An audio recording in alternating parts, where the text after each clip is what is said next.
ತಾಡಿಗೋಡು ಗ್ರಾಮ ಪಂಚಾಯಿತಿ ವ್ಯಾಪ್ತಿಗೆ ಬರುವ ಎಲ್ಲಾ ಗ್ರಾಮಗಳು ಹಾಗೂ ರೋಣೂರು ಪಂಚಾಯಿತಿ ವ್ಯಾಪ್ತಿಗೆ ಬರುವ ಎಲ್ಲಾ ಗ್ರಾಮಗಳು ಜನಸಾಮಾನ್ಯರನ್ನು ಭೇಟಿ ಮಾಡಿ ಕಾಂಗ್ರೆಸ್ ಪಕ್ಷದ ಅಭ್ಯರ್ಥಿಯಾದ ಕೆಆರ್ ರಮೇಶ್ ಕುಮಾರ್ ಅವರು ಮತಯಾಚನೆ ಹಮ್ಮಿಕೊಂಡಿದ್ದರು. ಈ ಸಂದರ್ಭದಲ್ಲಿ ಕೆಆರ್ ರಮೇಶ್ ಕುಮಾರ್ ಅವರು ಮಾತನಾಡಿ, ನಮ್ಮನ್ನು ನಂಬಿರುವ ಜನರಿಗೆ ಸುಳ್ಳು ಹೇಳುವವರು ನಾಯಕರಾಗುವುದಿಲ್ಲ. ಎಲ್ಲ ಸಮುದಾಯಗಳ ಜನರಿಗೆ ಅಭಿವೃದ್ಧಿ ಕೆಲಸಗಳು ಮಾಡಿದಾಗ ಮಾತ್ರ ಜನನಾಯಕರಾಗ್ತಾರೆ ಎಂಬುದಾಗಿ ಸಲಹೆ ನೀಡಿದರು. ನಿಮ್ಮೆಲ್ಲರಲ್ಲಿ ವಿನಂತಿ ಮಾಡ್ತೇನೆ, ನಿಮ್ಮ ಮತ ನಿಮ್ಮ ಹಕ್ಕು. ನಿಮ್ಮೆಲ್ಲರ ಅಭಿವೃದ್ಧಿಯ ಬಗ್ಗೆ ಚಿಂತನೆ ಮಾಡುವ ನಾಯಕರೇ ನಿಮ್ಮ ತೀರ್ಪು ಜನನಾಯಕರಿಗೆ ನೀಡುವ ಅಂತಿಮ ತೀರ್ಪು ಎಂಬುದು ನಿಮ್ಮದು ಎಂಬುದಾಗಿ ಈ ಸಂದರ್ಭದಲ್ಲಿ ವ್ಯಕ್ತಪಡಿಸಿದರು. ಜನರಲ್ಲಿ ಕುಳಿತುಕೊಂಡು ಜನರ ಒಳ್ಳೆಯ ರೀತಿಯ ಕೆಲಸಗಳು ಕಾರ್ಯರೂಪಕ್ಕೆ ತೆಗೆದುಕೊಳ್ಳುವಾಗ ಯಾವುದೇ ಕಾರಣಕ್ಕೂ ಭಿನ್ನಾಭಿಪ್ರಾಯಗಳು ತರಬೇಡಿ. ಮುಂದಿನ ದಿನಗಳಲ್ಲಿ ನಿಮ್ಮ ಜೀವನ ನೆಮ್ಮದಿಯಿಂದ ಇರಬೇಕು ಎಂಬುದು ನಮ್ಮ ಆಸೆ. ನಿಮಗೆ ಕೊಟ್ಟ ಮಾತು ಉಳಿಸಿಕೊಳ್ತೇನೆ ಎಂಬುದಾಗಿ ಈ ಸಂದರ್ಭದಲ್ಲಿ ಜನಸಾಮಾನ್ಯರಲ್ಲಿ ವ್ಯಕ್ತಪಡಿಸಿದರು.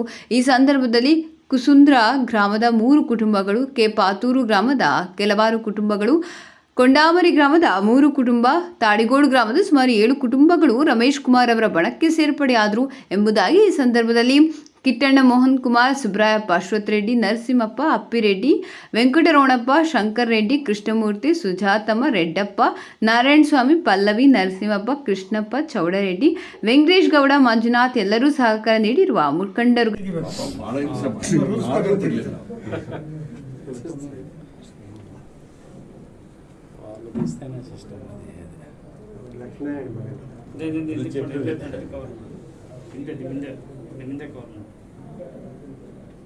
ನಿಮ್ಮ ಹಿಂದಿನ ಜನರೇಷನ್ ಪಾತೂರ್ನವರು ಗೌನ್ಪಲ್ಲಿ ಸಂತೆಗೆ ನನ್ನ ಮೀಟಿಂಗ್ಗಳಿಗೆ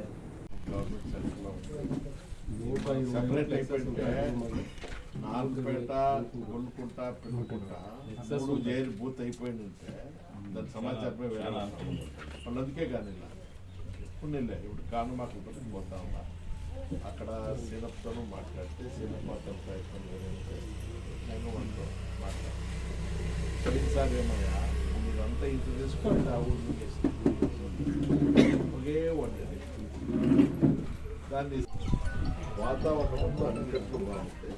నేను ఇస్తే నాగోల్ పంచాయతీ తీసుకుంటాను.